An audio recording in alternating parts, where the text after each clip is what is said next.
Good, happy Saturday evening. I'm Riley King, and welcome to this Saturday evening edition of the Riley King Newscast, right here on the Riley King Network. We have a lot of news to get to this Saturday evening, so let's begin. First up,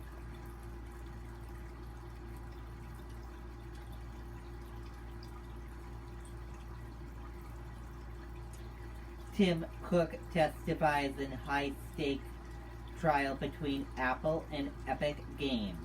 Let's take a listen to that video from ABC News.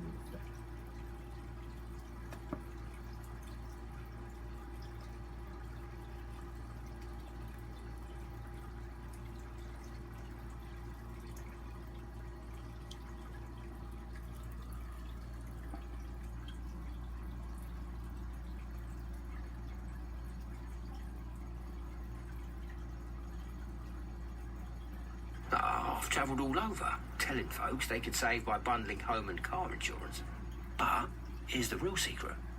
Eye contact. We just had a moment. Geico. To the legal battle over Apple's iPhone App Store. CEO Tim Cook testifying in one of the final days of the trial. ABC's Deirdre Bolton explains the money at stake in this case and what the ruling could mean for iPhone users. This morning, a legal showdown. Apple facing off against Epic Games, the creators of Fortnite. For the first time, Apple CEO Tim Cook appearing in federal court defending his company's App Store practices, which the Fortnite creators claim are unfair. And while Tim Cook is no stranger to appearing before lawmakers and shareholders, the billionaire grilled by Judge Yvonne Gonzalez-Rogers. She had a lot of very specific questions about competition. Epic Games is now suing Apple for what it calls price gouging and monopolistic practices at Apple's App Store, with the tech giant charging, like other companies, developers fees for selling games and other apps. I think the case is about the power that Apple wields. After creators dropped Fortnite from the App Store, Apple countersued for breach of contract, insisting the lawsuit is a public relations ploy by Epic to squeeze out a better deal from Apple.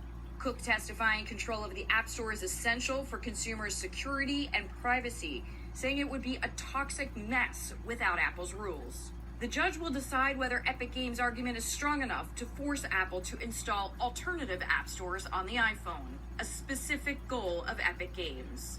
No matter which side wins, consumers will be watching. People are still going to use the App Store, but I think it's that longer term, what's the user experience? How's that going to change? Both companies are expected to make closing arguments on Monday. Legal experts telling us, though, we will not know the result for weeks or maybe even months. Dan? Deirdre, thank you. Well, hey there, GMA fans. Okay, and there you go on that video and that report.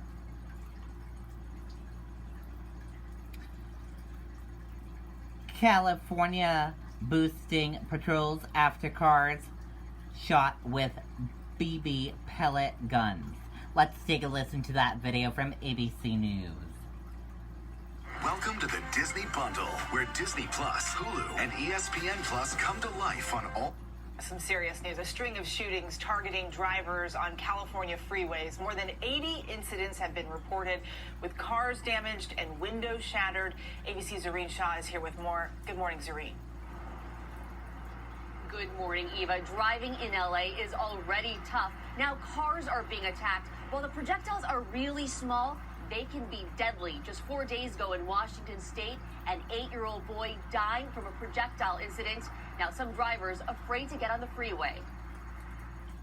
Tens of thousands of Southern California freeway drivers on high alert as investigators urgently search for the suspect responsible for a terrifying string of either pellet or BB gun shootings. By the time they come to a stop, say 5-10 miles away, they'll call 911. A safety officer will go to the scene.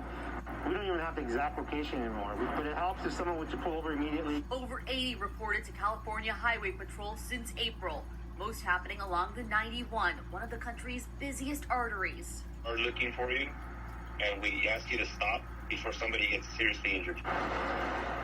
8 shootings reported on Thursday alone.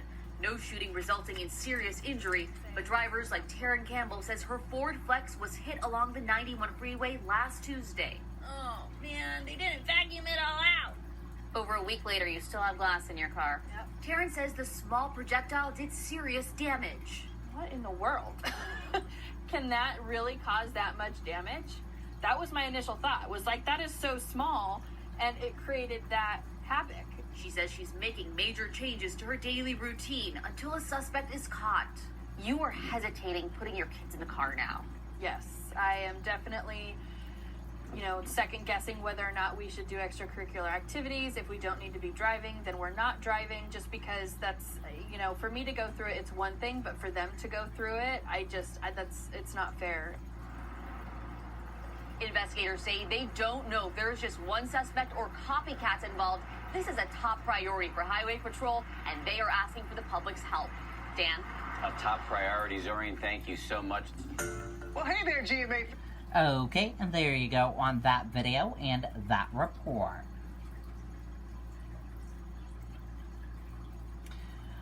When can we declare pandemic over? Let's take a listen to that video from ABC News.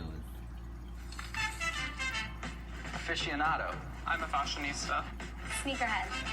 Dr. Anthony Fauci, Chief Medical Advisor to President Biden. Dr. Fauci, good morning to you. Thanks for joining us on a Saturday. I want to start with the positive here. The daily average of new cases dropping below 30,000. That's the lowest in nearly a year. But where do we need to be before we can declare an end to this pandemic? And how soon do you think we can get there? Well, hopefully in the next month or so, we'll get there. The goal of President Biden is to get 70% of the adult population vaccinated with at least one dose by the 4th of July. I believe that's an attainable goal. And as we know, of course, we're seeing it in real time. The more people that get vaccinated, the larger degree of diminution of daily cases, which we're already seeing. The cases right now are the lowest they've been in quite a while, but we still have a ways to go. We really want to get more than 70% of the population vaccinated. The goal is by July 4th, but we want to even surpass that, because we know when we do get to that point of the overwhelming proportion of the population vaccinated, you're going to see an even greater decline, to the point where the cases on a daily basis are not of any concern, and we could really start getting back to the normality that we all crave. And just to clarify, when you said maybe in the next month or so we'll get there, are you saying end of pandemic or something closer to herd immunity? Well, again, we don't know what the exact trigger point of the number or the percentage of people who are both vaccinated and or recovered from infection and thereby protected, because we don't have that long experience with this particular virus.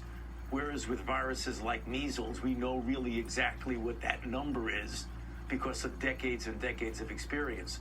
So rather than focus on what that number, what that percentage is, just keep going and getting as many people vaccinated as you can, and then you will see that number of cases per day will go down to a very low level. Just to switch gears here, hoping you can give us a reality check on booster shots. Both Pfizer and Moderna this week said that some people might need booster shots as early as this fall. How likely is that? We don't know the answer to that. I mean, the reason they're saying that is because we are all preparing for the possibility or the eventuality that we may need to boost people to keep the level of protection, which we know right now is very, very good. In the real world, the protection and the effectiveness is extraordinary. We don't know how long it will be until that level of protection diminishes low enough that you'd want to boost. I mean, some could surmise, say, well, it's 8 months, a year and a half. We don't know. And I think the confusion is when people say we may need to give a boost in 6 months or so, that's purely a conjecture. We're going to find out because we're doing the studies to determine the durability of the protection. And if it turns out a year or so from now, 8 months, a year and a half, then we'll go ahead and boost people. But we don't know what that precise number is right now. So we'll have to stand by for news on that. In the meantime, there is still a lot of confusion over the CDC's latest mask guidance, especially for businesses, schools, and upcoming summer camps. What should they do about masks?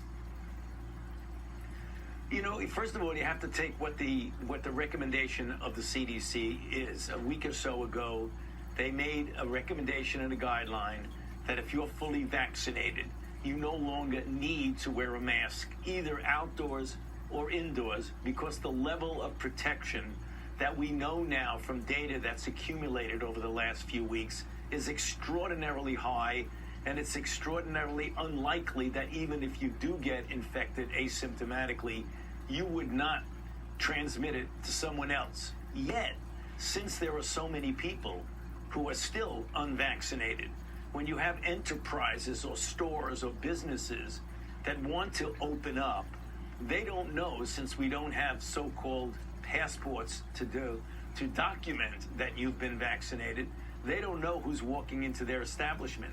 There'll be vaccinated people, unvaccinated people. There may be even people who don't know it but are infected and may transmit it to others. So therefore, what we're seeing is that certain establishments are saying, notwithstanding the guideline and recommendation for vaccinated people, if you're going to come into my establishment, the rule is you're going to have to wear a mask, because I can't distinguish between who's vaccinated or not. And quickly here, there's going to be some new guidance coming, right, on this for businesses and schools?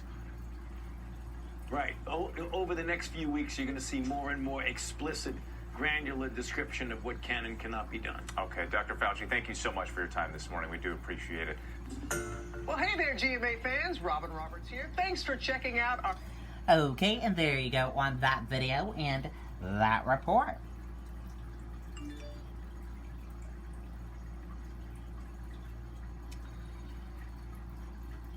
Europe opens its doors to Americans again. Airlines add flights. Let's take a listen to that video from ABC News. We're video chatting, remote learning, and gaming all at the same time. Home is where your life happens, so get Verizon Fios, the 100% fiber optic network with plans starting at $39.99 per month. Plus, when you upgrade to our fastest speeds, get your next year of Amazon Prime and an Echo Dot on us, only on Verizon. Welcome back to GMA. And that spike in travel as Europe reopens its doors to Americans and airlines add flights to meet the surge in demand. So we've got what you need to know to get the best deals on your summer vacation. Transportation correspondent Gio Benitez has more. Hey, Whit, good morning. This really could be one of the busiest summer travel seasons. In fact, we're already averaging about 1.5 million air travelers a day, so time is running out to get those deals. This morning, we're just a week away from what could be the busiest travel weekend since the pandemic began. And the excitement over Memorial Day means airfare is set to go up too, an estimated 16% this spring. By July 4th, domestic airfare may be near pre-pandemic levels. The average round-trip ticket cost already soaring to $440. This interest in travel, I think, is making it tougher for a lot of folks to try to get good deals for this summer.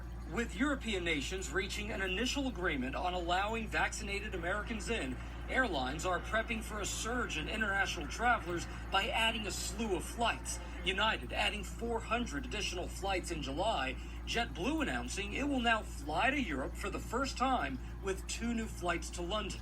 Danielle Wilson, a stay-at-home mom, one of the millions of travelers looking to get out of the house. My husband, my son, and I have spent 24 hours a day, 7 days a week for the last 365 days together.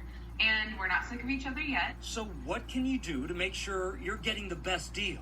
Booking at least 3 weeks in advance is going to be your best bet. And staying flexible with where you go is oftentimes the best approach. And experts tell us you should book your flight no later than Memorial Day, so you have a few days left. That's when you're going to get the best deals. But remember, we do not have any change fees right now. So if you end up buying a ticket and then you find a cheaper one later on, you can still go ahead and change it, and then you'll have some extra credit left over for a future flight. Guys. Gio Benitez, always a font of practical wisdom. Thank you. Another sector of the travel industry that is looking to stage a comeback, cruise lines. Norwegian, Princess, Carnival, and Holland America have all announced plans to resume service this summer, starting with cruises to Alaska. So let's bring in Gus Antorcha, president of Holland America Line. Gus, good morning to you. Good morning. So we all remember those really tough stories at the beginning of the pandemic, like the odyssey of one of your liners, the Zandam, where passengers spent weeks stranded at sea, quarantined in their rooms after that outbreak. So after all of that, how do you convince people to get back on board one of your ships? We're very excited to announce that we'll be returning to cruise in July from Seattle to Alaska. You know, a lot has changed since those early days of the pandemic. We've learned a lot, and we've been working very closely with the CDC to make sure that the procedures and protocols we'll have in place make it very safe to cruise. I argue with the work we're doing with the CDC, it'll be one of the safest venues for our guests to vacation. I'd love to hear more about the safety. Who will be allowed on board? Do you have to be vaccinated to get on board? Let's start with that. Yes, these initial cruises, the requirement will be that guests will need to be vaccinated, receive the final dose 14 days prior to embarkation. In addition, we're working, and our intent is to vaccinate the entire crew. We're working with our local ports, and those efforts have already started. And on top of that, go ahead. Sorry. Go ahead. No, I'm saying on top of that, we're really building some layers of protection. So first thing is you'll be among a highly vaccinated population. And then on top of that, we're building layers of protection. Nothing is more important than the health and security of our guests and our crew. And so we've made significant upgrades. We've added upgrades to our HVAC system, including UV lighting, enhanced filtration. We've also added additional cleaning procedures and sanitation practices on board. So what happens if somebody does get sick with the coronavirus while you're out at sea? Sure. First of all, that's going to be highly unlikely. As I mentioned, it'll be a vaccinated group of people. But should, in the unlikely event that someone tests positive, the first thing is we have state-of-the-art medical centers on board. And so we will have as part of that testing equipment. And so we'll be able to test. If the guests have symptoms, we'll be able to test and we'll be able to diagnose if they're in fact positive. If they are, we have a quarantine section of the ship that will be for quarantining. And our medical team on board will be working with our operations center, our health operations center, in conjunction with the Coast Guard Operations Center, and really talking through what's the appropriate course of action. Part of the agreements with the CDC is to work through agreements with each of our ports. And so everything is taken care of before. And so each port, as well as the cruise line, will know exactly what to do and whatever the situation may present itself. And so whether that requires a debark or it's an asymptomatic case and there's very little, no risk of infection, then they can remain on board in quarantine. So it really depends on the situation. Gus Antorcha from Holland America Cruise Line, really appreciate it. Thank you very much for coming on a Saturday morning. Well, hey there, GMA fans. Robin Roberts here. Thanks for checking. Okay, and there you go on that video and that report.